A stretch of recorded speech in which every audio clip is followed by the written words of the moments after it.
Diqqat, aholiga tezkor xabar. O'zbekistonda yozgi elektr iste'moli tarixda ilk bor qishki rekorddan oshdi. Assalomu alaykum qadrli tomoshabinlar, kanalimizga xush kelibsiz. Videodan to'liqroq xabardor bo'lishni istasangiz, oxirigacha ko'rib, like va podpiska tugmalarini bosib qo'yishni unutmang. Diqqat qiling. Energetika vazirligi ma'lum qilishicha, 14-iyul kuni O'zbekistonda bir sutkada 284 million kilovat-soat elektr energiyasi iste'mol qilinib, yangi tarixiy rekord qayd etildi. Bu ko'rsatkich 13-iyuldagi avvalgi yozgi rekorddan 5,4 million kilovat-soatgacha. Qish mavsumidagi eng yuqori iste'mol darajasidan esa 1 million kilovat-soat yuqori bo'ldi. Natijada mamlakat tarixida ilk bor yozgi elektr iste'moli qishki maksimumdan oshdi. Shuningdek, 14-iyul kuni elektr energiyasi ishlab chiqarish hajmi ham rekord darajaga chiqib, 287,3 million kilovat-soatni tashkil etdi.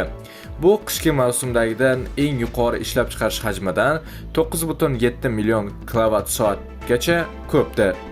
Energetika vazirligi ma'lum qilishicha, yuqori yuklama sabab avariya ta'mirlash brigadalari kuchaytirilgan tartibda ishlamoqda.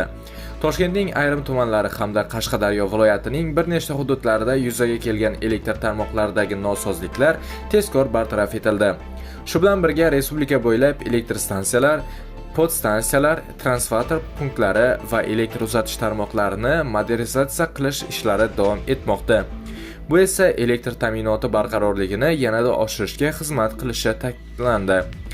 Vazirlik yuqorida iste'mol davrlaridagi ayrim hududlarda qisqa muddatli elektr uzilishlari kuzatilishi mumkinligini bildirib, fuqarolarni elektr energiyasidan oqilona foydalanishga chaqirdi. Xususan, konditsionerlarni 24-26 daraja haroratda ishlatish va ularning filtrlarini muntazam tozalab turish tavsiya etildi. Bu elektr sarfini kamaytirish va tarmoqlarga tushayotgan yuklamani pasaytirishga yordam beradi. Do'stlar, shu va shunga o'xshash yangiliklardan birinchilardan bo'lib xabardor bo'lishni istasangiz, kanalimizga obuna bo'ling va bizni kuzatishda davom eting. Xayr, salomat bo'ling.